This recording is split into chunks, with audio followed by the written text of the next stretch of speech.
j'aime. Salut mes citronnés. Alors aujourd'hui, comme tous les ans, on est à l'expo bourse de Manosque organisée par l'ASM. Plein de autos derrière moi, donc on va pouvoir faire le petit car spotting, le dernier avant normalement époque auto. On y pense déjà, donc voilà, donc c'est parti pour cette vidéo. On va essayer de voir quelques superbes autos. Allez, comment ne pas montrer cette superbe traction qui est dans un état resplendissant. Regardez cette couleur, elle est vraiment superbe et la sellerie est tout aussi jolie. Très changeante, je trouve, pas l'habitude. Bon, par contre, il a failli embrasser la Laguna. Et là, on a juste derrière une 2 chevaux d'Oli qui s'apprête à partir.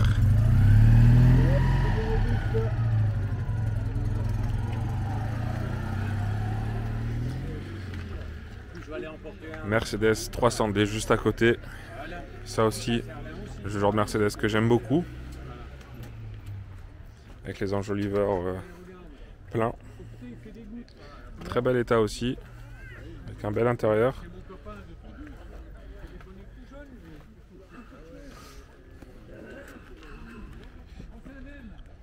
Et donc les deux voitures du RFLG Auto Club qui sont présentes aujourd'hui, ma Laguna et la coccinelle de Robert qui sera présentée en détail sur la chaîne très prochainement. Voilà, c'est un tournage qui est prévu, donc restez connectés si vous avez envie de la découvrir. Sachez qu'elle a été entièrement de A à Z restaurée, donc je pense que ce sera très intéressant de la découvrir. Alors qu'on a la Sierra qu'on connaît, qu'on voit à chaque fois sur des événements, qui est toujours à vendre d'ailleurs, qui est en train de se positionner avec une 205 CT juste à côté. Donc la 205 GT à la mode cabriolet, on la voit là-bas. Très très joli Ford Escort avec le petit badge de luxe sur l'aile. J'aime beaucoup cette couleur.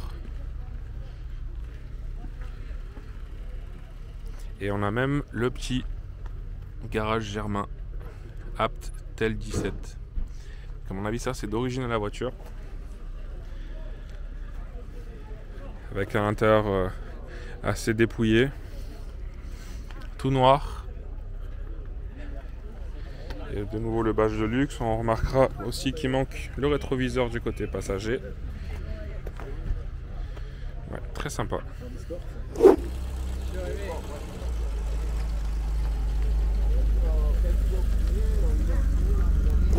Alors cette 309 est une 309 GE, je l'avais présentée sur Instagram il y a quelques semaines.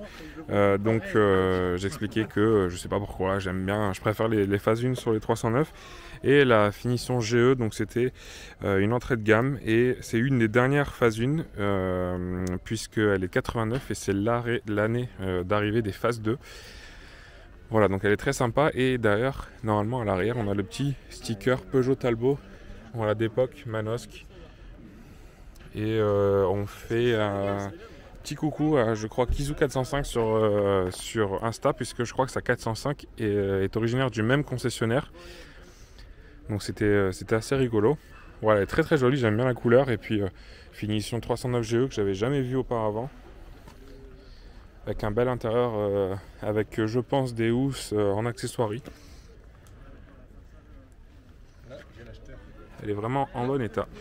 Et cette petite R5.5, est-ce qu'elle n'est pas craquante, même si elle est ok dans son jus, avec des enjoliveurs, voilà, on ne dira pas plus, mais moi j'aime bien quand même retrouver ce genre de petite populaire qu'on voyait encore partout il y a 10-20 ans et qui aujourd'hui a quasiment disparu. Moi ça me plaît, j'aime beaucoup la Super 5. Bon, c'est une voiture qui m'évoque mon enfance bien sûr, mais pas plus que ça. Après j'en ai pas forcément connu, mais je sais pas, elle m'attire. Et puis là avec cette petite série 5, on retrouve la petite bande décorative sur le côté, la sellerie avec le logo 5 qui se retrouve aussi. Et puis j'aime beaucoup la planche de bord, j'aime beaucoup les planches de bord des Renault des années 80-90, un petit peu en plusieurs étages. J'ai toujours trouvé ça rigolo et très sympathique. Peut-être que j'aime autant que les compteurs à rouleau, etc., les satellites, les dingueries Citroën. Voilà, pour la petite Super 5.5.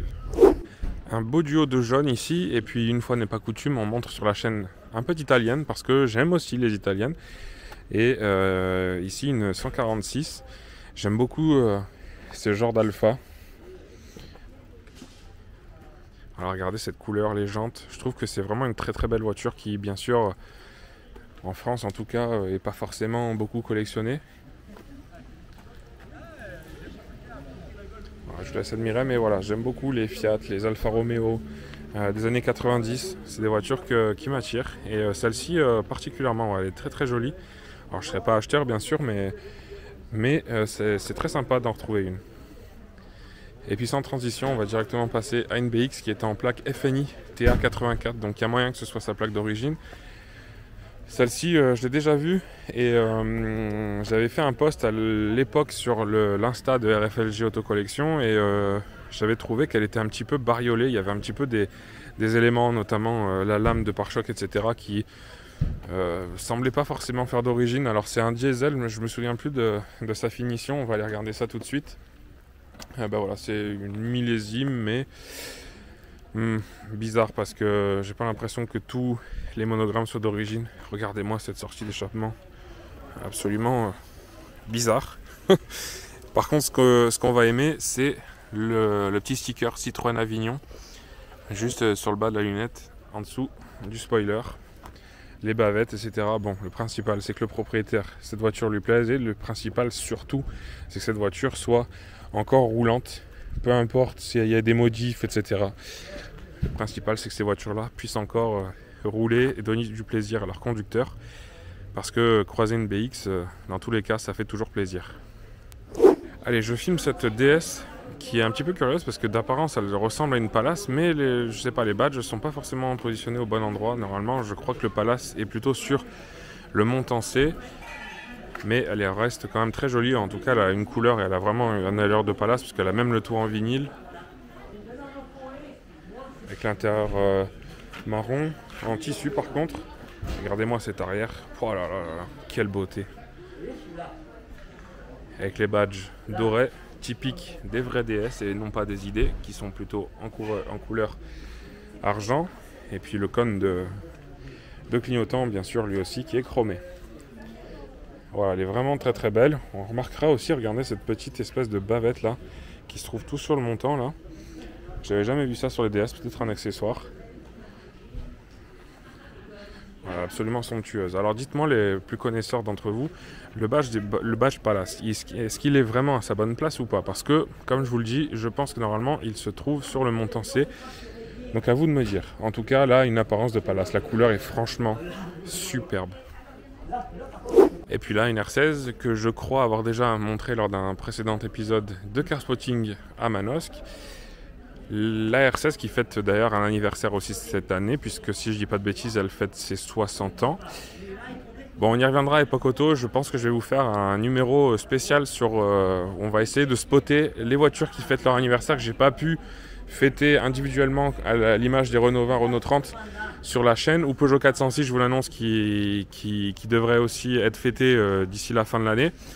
Voilà, donc je pense qu'à Époque Auto, on essaiera de faire un petit numéro où on va spotter toutes ces voitures qui fêtent un anniversaire particulier cette année et que je n'ai pas eu le temps ou l'opportunité de vous montrer plus en détail cette année. Donc la R16, on y reviendra bien évidemment, puisque normalement, sauf si vous me contactez, vous en avez une, normalement c'est pas pour le moment malheureusement dans les tuyaux. Donc c'est une TS, vous avez vu le monogramme à l'arrière, et on peut retrouver des petits éléments comme le disque de stationnement qui est d'époque. Alors là, je pense que c'est une des premières. En tout cas, c'est pas une des dernières, c'est sûr, puisqu'elle a la petite barrette avec le Renault 16 TS qui est inscrit sur l'aile arrière. Donc c'est pas une des toutes premières, j'imagine, mais quand même, je pense qu'elle est assez ancienne. Et on a ici le concessionnaire de Chartres. Donc elle est certainement originaire de Chartres avec le vieux logo Renault. Voilà, ça fait toujours plaisir. Une magnifique auto, la R16. Et puis parfois il fait bien de regarder du côté des exposants, puisqu'on a parfois des voitures assez sympas comme cet Espace 1 phase 2 bon, qui est dans son jus mais qui a le mérite d'exister encore et de servir de camionnette visiblement. Voilà, j'adore les Espace 1. Ouais, il a un plancher exprès, comme sur les camionnettes en bois, enfin contreplaqué pour. Ouais, je pense que c'est vraiment une camionnette de quelqu'un qui doit faire régulièrement des bourses. Mais il est mis au goût du jour avec un écran tactile. Je sais pas si vous voyez bien à l'image. Voilà, toujours sympa de voir des espaces 1 qui ont eux aussi bien déserté. Celle-là, je l'ai vue en arrivant. J'adore les R25 phase 1 et celle-ci en est une. Elle m'a fait de l'œil dès que je suis arrivé sur le parking. Elle a le vieux sticker Renault qui est tout effacé sur la lunette arrière. Bon, elle aussi, elle sert de camionnette en NJ13. Regardez-moi ça. Voilà, R25 phase 1. Regardez cette Simca 1100 dans cette couleur. Elle est superbe aussi. J'aime beaucoup aussi les Simca 1100. Et alors c'est un peu effacé. C'est une GLS, 1100 GLS. J'aime beaucoup cette couleur là, bleu métallisé, qui tire sur limite un peu le blanc, gris alu. Elle est vraiment superbe.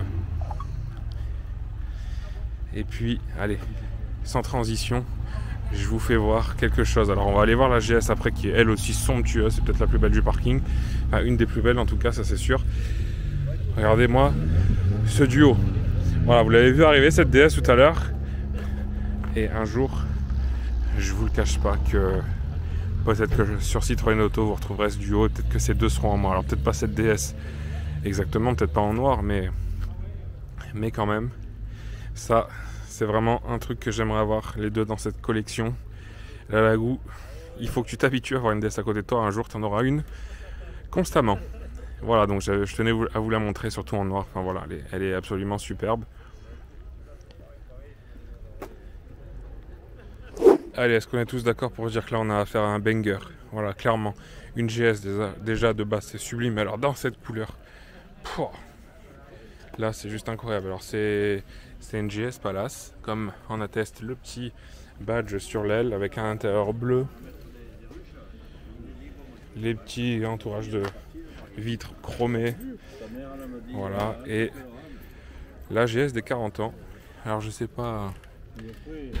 C'est un événement qu'elle a fait. Et Citroën Ducasse, sortie du 8e, Rocade Sud, point de la Maille. Donc peut-être le sticker du garage d'origine. Voilà, elle est absolument magnifique. Celle-là, je vais vous la spotter. Bon, il y a juste un petit souci sur la portière. Voilà, comme vous pouvez le voir. On remarquera aussi les bavettes à l'avant. Mais celle-là, je vais vous la spotter. Dans quelques temps, vous la retrouverez sur Instagram Citroën Auto. Donc abonnez-vous à ma page Insta. Comme ça, vous pourrez retrouver aussi du car spotting qui n'est pas forcément tout le temps en vidéo. Regardez les enjoliveurs pleins, ça rappelle un petit peu la CX Athena. Voilà, superbe auto. Allez, je vous fais voir l'exposition intérieure. Donc cette année, le thème c'est les belles allemandes. Bon, il y a deux Ford même qui se sont perdus là, mais bon, c'était à l'époque où Ford Europe était allemand. Voilà, donc une NSU, une Trabant très curieuse, un Audi Coupé Quattro, une magnifique chaise roulante, made in Deutschland. Voilà, là, il y a des très très belles aussi avec une belle Mercedes. Voilà, bon, je vous fais pas de commentaires, hein.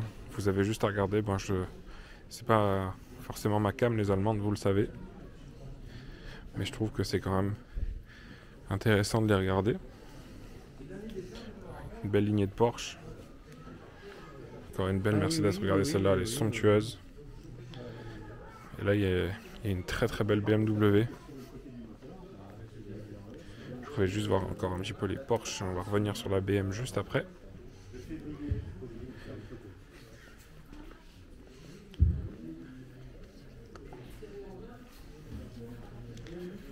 Une 327 de 37. Et elle est en cours de restauration. Une magnifique. Alors celle-là, c'est peut-être une de mes préférées de cette expo. Une Commodore. Regardez comme elle est belle. Belle couleur. Une Opel Speedster Si je dis pas de bêtises, ces Opel étaient fabriquées aux États-Unis. Bien que elle a un Union Jack sur l'aile et puis elle a un logo Lotus. Alors est-ce que... il me semble qu'il y a... c'est peut-être pas ce modèle-là alors. Peut-être que je confonds avec une Opel GT ou enfin quelque chose comme ça. Bref. Vous savez, je ne suis pas spécialiste de tout, donc du coup, vous pourrez me dire en commentaire pour m'expliquer un peu mieux. Et là, regardez une Z1 BMW. Ça aussi, c'est extrêmement rare. Avec les portières avec une ouverture très singulière.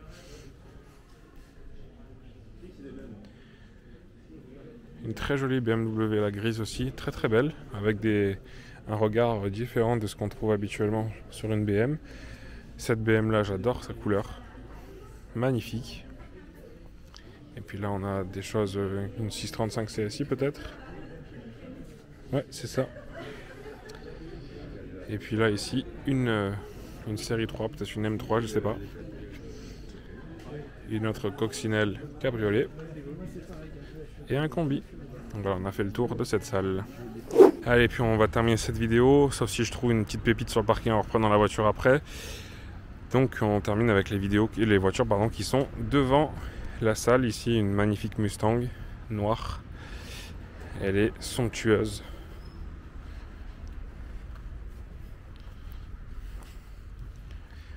Regardez-moi ces deux sorties d'échappement. Et puis là, niveau monstre, là on a vraiment quelque chose. A610 Alpine qui est montée avec des jantes. Waouh! Et puis il n'y a pas que ça, elle est vraiment monstrueuse celle-ci.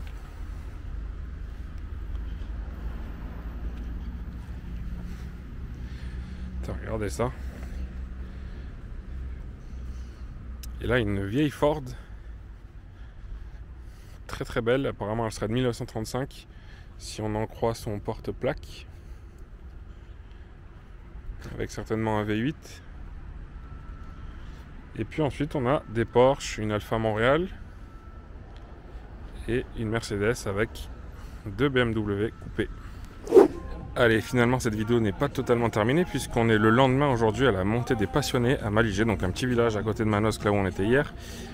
Et il y a quelques voitures exposées, donc je vais pouvoir faire le tour avec vous. On commence par donc cette Mustang qui est dans une config très très sympa et très originale. Regardez cet intérieur cuir biton avec des petits chevaux qui sont gaufrés dans les sièges.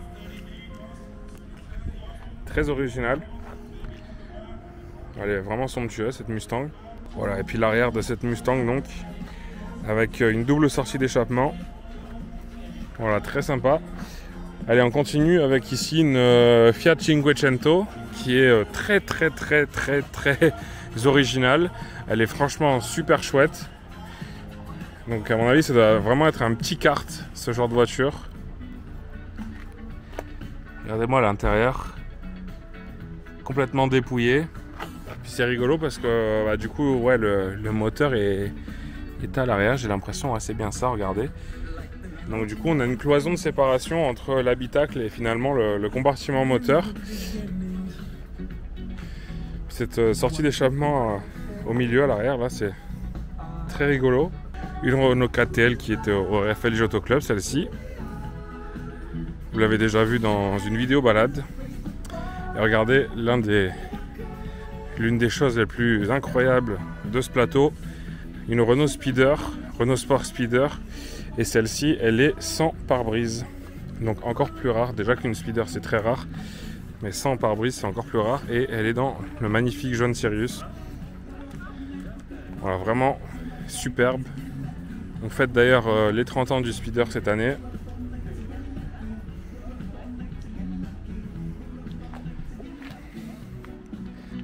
Voilà, franchement le jaune Sirius c'est vraiment quelque chose. Une belle Clio Williams, on continue dans les Renault Sport à côté. Et juste derrière, on a deux Alpines. Vous avez vu la 110. Et vous avez vu aussi donc la 310. Une Opel GT, alors plus tôt dans la vidéo, du coup hier, je parlais d'une Opel qui était fabriquée aux États-Unis. Je pense que c'est plutôt celle-là, sur une base de Corvette, je crois. C'était pas le Speedster qu'on a vu hier, donc c'est bien. Cette vidéo, on aura pu corriger.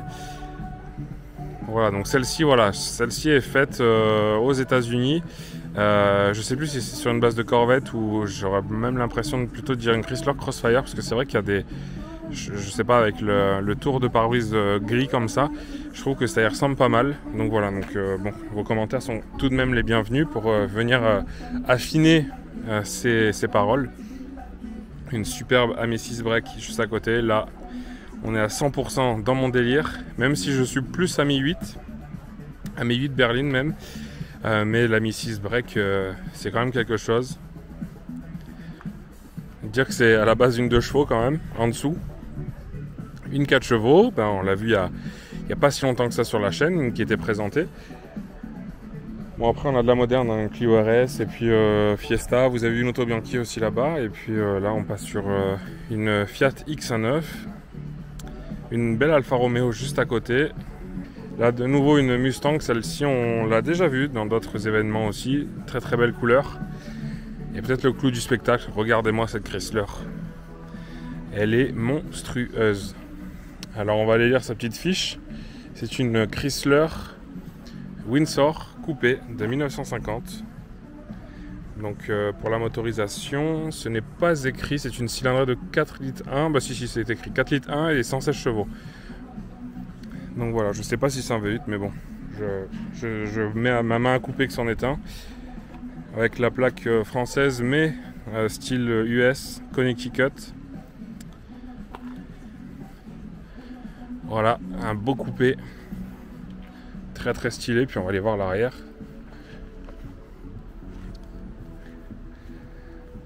Voilà, superbe avec la Mustang à côté. C'est vrai que la Mustang ça fait vraiment petite voiture à côté finalement.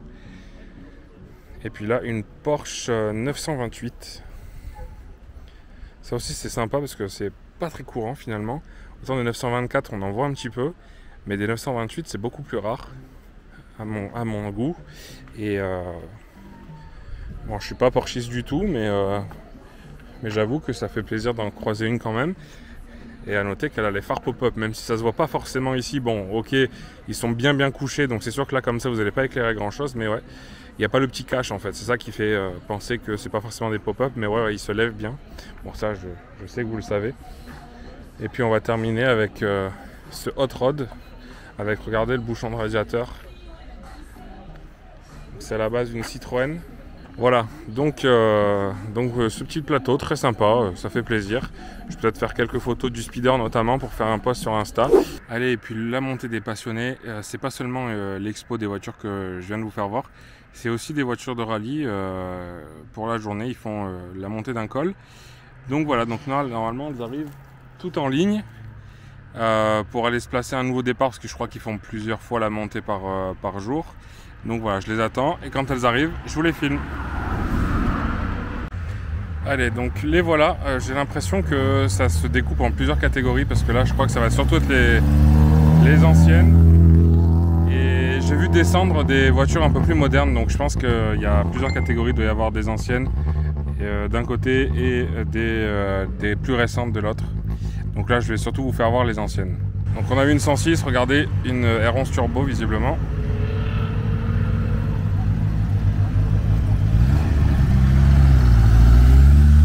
Là j'imagine que c'est une 203, regardez comme elle a été modifiée, c'est assez fou.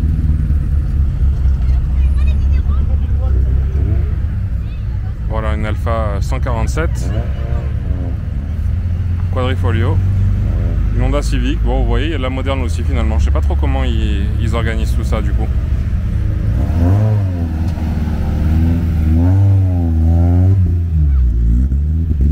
Belle 205 Rallye.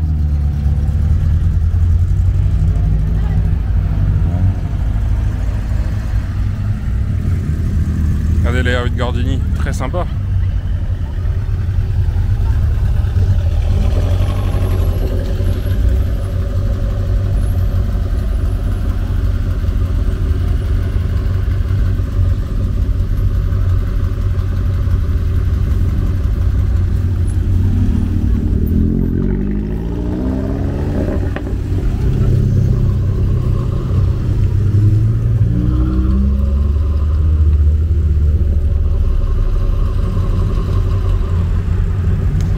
voyez, il y a un peu de tout. Je pense que c'est surtout en fait c'est par groupe. Mais ça doit être mélangé au niveau des âges, parce que vous avez vu qu'il y a de l'ancienne aussi qui descend.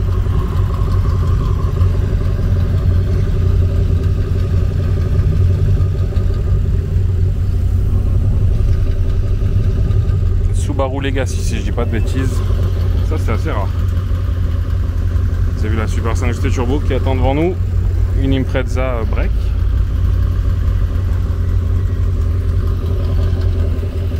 Là on a encore une Impreza, cette fois-ci en berline.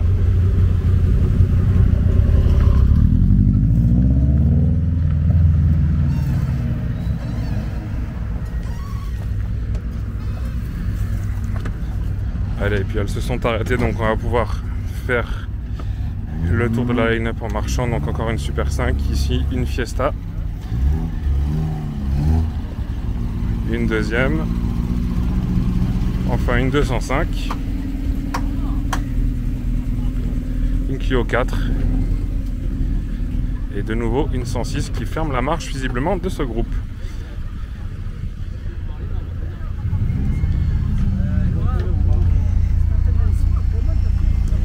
Donc voilà, donc toutes ces voitures, donc ouais, ce que je disais, je comprends pas trop le fonctionnement. C'est vrai qu'après au niveau de la communication, c'est pas top. Je trouve que c'est pas très, on sait pas trop ce qui se passe, mais voilà. Donc c'était pour vous faire voir un petit peu les images de ce rallye. N'oubliez pas comme d'habitude de vous abonner, de liker, de commenter, d'activer la petite clochette de notification et de me suivre sur Instagram également. Donc voilà, à la prochaine pour de nouvelles aventures. Ciao ciao.